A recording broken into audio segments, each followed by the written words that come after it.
Hello, my fellow one-wheel brothers and sisters. My name's John Schreier. Really nice to meet you. Can't wait to meet more of you.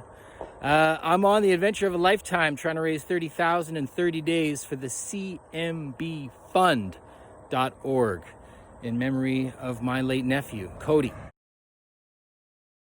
First things first, I want to let everyone viewing know John Schreier just completed his journey across Canada yesterday. John, tell us a little bit more about it. Tell us about the journey and take it from here. All right. Well, I definitely could have trained a little bit better. I found out a lot about myself on this trip. The original goal, of course, was to ride every single kilometer, but it couldn't happen. It wasn't safe, and it wouldn't have been fair to my best friend Mitch. So we rode every day, 12 hours on, 12 hours off. Got a nice, sexy picture of my ankle to show everybody at one point. But this was the trip of a lifetime, and one that I'm very proud of. Now, John, you're still riding right now. What is the level of fatigue that you've experienced? Leg, calf, ankles, feet. Tell us how you endured that over a course of 30 days of nonstop riding. The enduring part, I have to be just completely honest. I didn't give a crap about what was going on. I'm a student of David Goggins, and I'm also a student of the body has to break before it can heal again. So I lost my, that little bone that sticks out of your ankle, that disappeared for 2 weeks. And I just wrapped and iced. And more importantly, I had Cody to think about. So when you do things for family and friends, I think the pain kind of goes away, or you find a way to kind of exist with it, make friends with it. And I know that sounds super corny, No, but absolutely. I had to get spiritual. You had the power of Cody behind you, and he was pushing you along the whole entire way. He really was. Now, John, if you could cover the bottom of your phone, maybe where the microphone's at, so it's not so windy. I have it in my ears, but I don't know if it's like that for everyone else. Okay, I'm gonna stop. You're good. I'm actually gonna, I'll just. That's good right there. I know you love to ride. So, John, this was a course you went from British Columbia. I mean, you went from Montreal to British Columbia, right? Yes. And why Whistler? Why was Whistler the end destination? Cody was born in Whistler, and I spent a few years there, a musician and a performer. And when I was, the family would come and visit me. And Whistler is a very special place for both me and the family. But again, getting back to Cody, why I decided to go there, well, he was born there, and that's where the family would like to spread his ashes. So rad. Now, John, over this course of 30 days, did you have a single most memorable moment on the road, or anything that stands out in your mind? I know, of course, crossing the finish line is probably one of them, but somewhere along the trip, when did it hit you that, oh my gosh, I'm going all the way across Canada?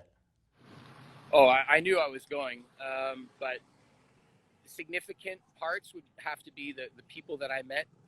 This one kid, Blake, who inspired me.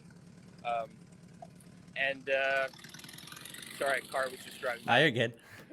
I'm getting some smiles. So I met Blake, and he's got his own fight going on. I also met another amazing individual named Blair.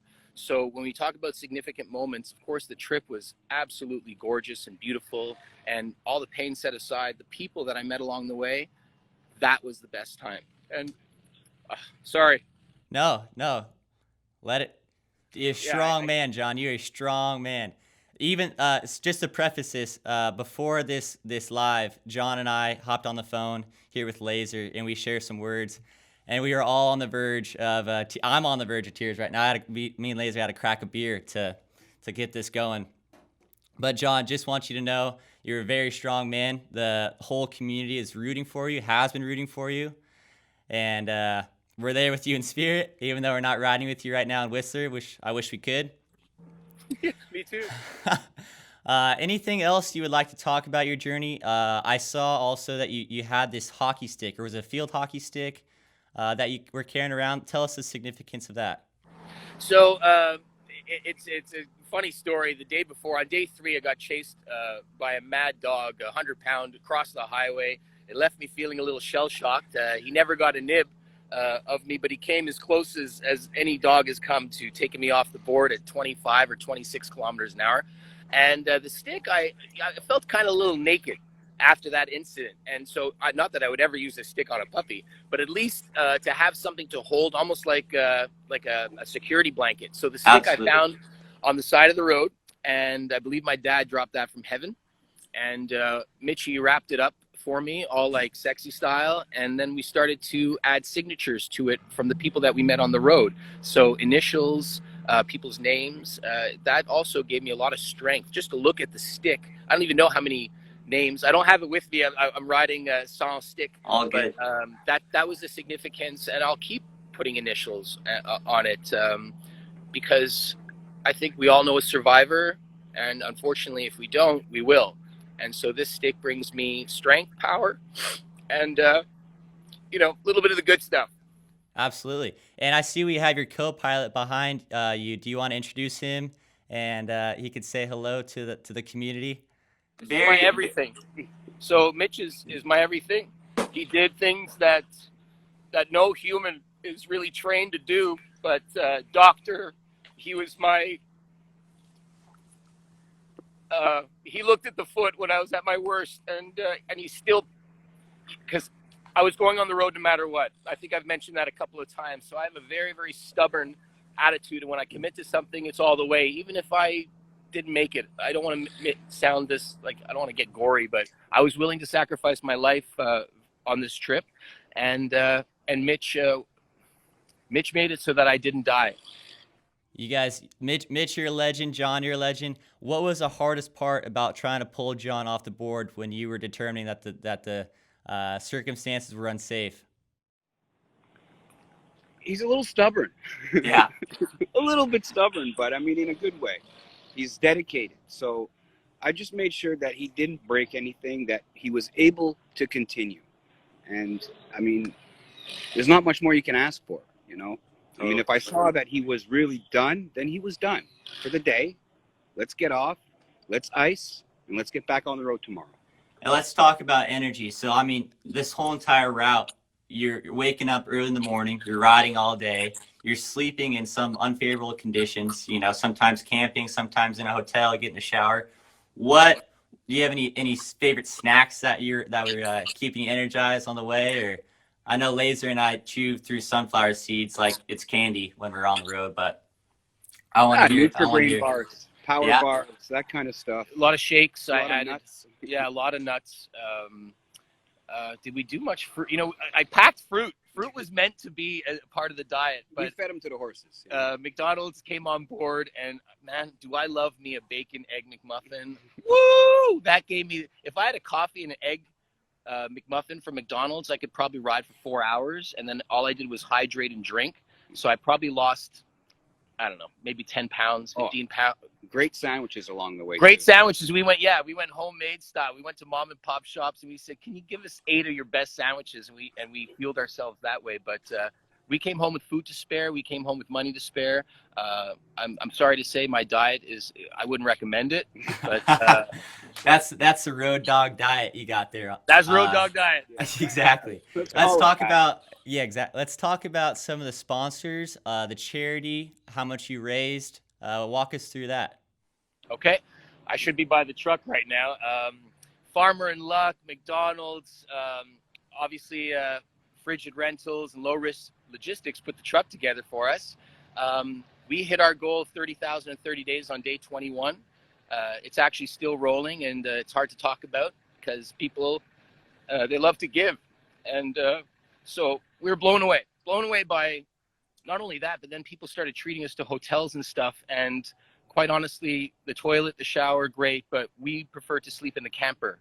It wasn't just our home. It was more than that. So sanctuary. We want to say a big thank you to all you who donated to the hotel. But the toilet, the shower, Mitch and I slept in the camper.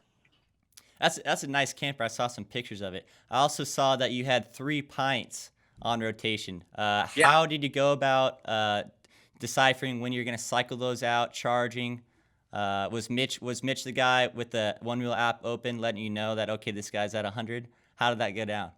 No, I would have done a little better with an Ultra Charger, to be honest with you. But the car charger, we have an F-250 diesel truck, and the car charger really came through for us. I think it would do a charge, in 45 minutes? Yeah. So I always had a car charger and 2 chargers going.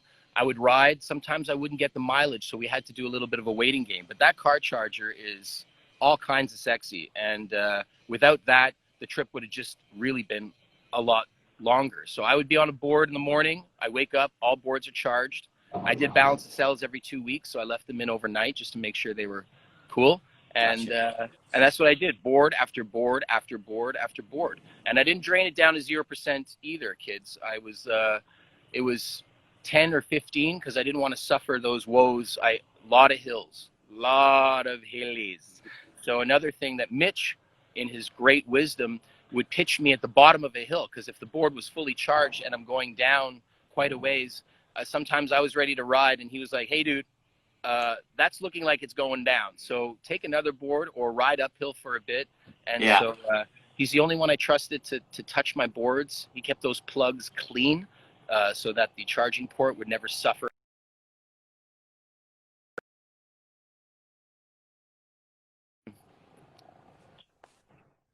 Sorry, Joe is giving me a ring during this thing, so it cut me off. But I do know that you had 3 pints, and both of those, each one of them had their own names, right?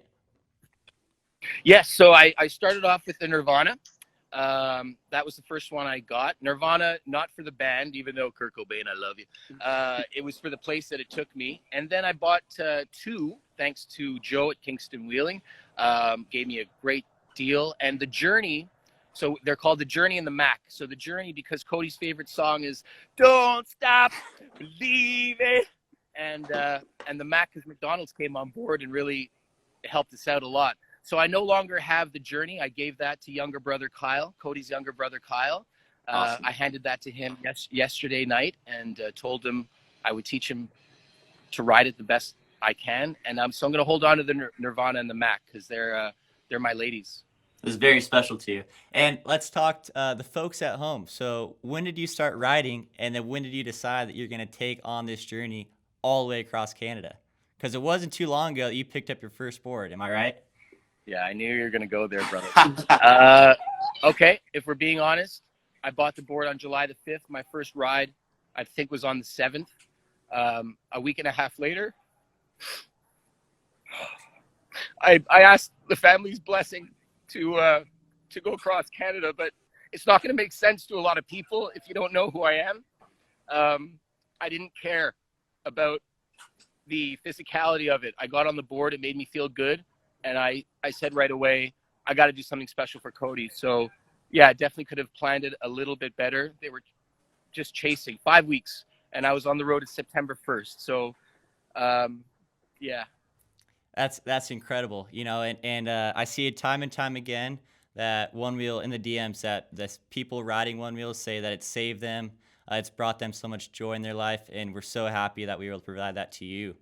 And this journey, let's talk about this too, because this is the longest Onewheel journey that has ever gone down in the history of what we know to be Onewheel journeys. You know, Tucker Doss did a long one, but you have the man beat. I think he's looking at the map. I think you inspired a lot of other people to look at the map. Laser himself behind the camera right now is very inspired to go and ride. Any words of wisdom to those folks that are thinking about doing a long ride like this? Stay off the highway. I'm a nut bar. I even rode the Sea to Sky. It was dangerous. The Sea to Sky is the last highway I rode from Vancouver to Whistler. Mitch was not happy, but I had to ride. For those of you that are thinking about doing adventures, brothers and sisters, launch on those adventures, but launch on them safely. Plan ahead, and when it comes to the highway, get off. Look for bike paths. It's not safe, and if you plot your course out right, yeah, through bike paths and some hardcore planning, launch on those adventures. Do something for somebody else, and by all means, float, but float safe. Words of wisdom from the legend John Schreier. John, is there anything else that you guys would like to talk about to the Onewheel community right now? Any words, wisdom? What do you like to share with us? All good. One-wheelers, I am so happy to be a part of your family. Sorry that I'm so emotional. I swear to God I'm tougher, but I'm talking to Ted, who I fell in love with through my research. I might have planned the trip in July, but I was on YouTube watching and learning and listening to those voices, and so I think we're very fortunate. I think you can't be selfish with your one wheel. You have to share the stoke. People are hurting now more than ever. So get out there. Stop being inside, unless it's forced, and I don't want to go against any COVID things, but this one wheel is there to heal. And when people see you, they get a little surprised, maybe even a little scared. Take that and reshape it. Oh, no. Know that despite the cost, remember how much our phones cost. Remember how much we spend on our fast foods and our coffees. Put that money aside, put it into a one wheel. I'm not saying break the bank. I'm saying heal yourself and share that with the world. There's going to be 1 million one wheelers soon. Trust me, and more to come after that. So part of my mission is to get to as many people as I can and stop that pain, and stop that fear of getting on something like this, even at the age of 43, 53, 83. I'm thinking even seniors that have trouble with their legs. You know, my ankle was basically shot, and I got on there, and until I got off, you thought I was fine. So look into your injuries, look into things that make you sore, and ride this beautiful healing machine. I mean, if I ever have the pleasure of meeting Kyle Dirksen, I'm probably going to drop to the floor. I think he's I think he's an angel sent to us from up above, and we don't see many people like that or meet many people like that in our lives. So take note, brothers and sisters, share the stoke. John, you are one of those people you're just speaking about. You're an absolute legend. Your stoke fuels our fire and the rest of the community's fire. Peace be with you. We're so glad we were able to watch your journey and congratulate you as you finish it. With that being said, we have the one and only John Schreier. John, one last word as we sign off here. My name is John Schreier. I love you guys, and I ride for Cody. Thank you, John. We love you. Take care. Have a good rest of your day, and get some rest. Love you guys.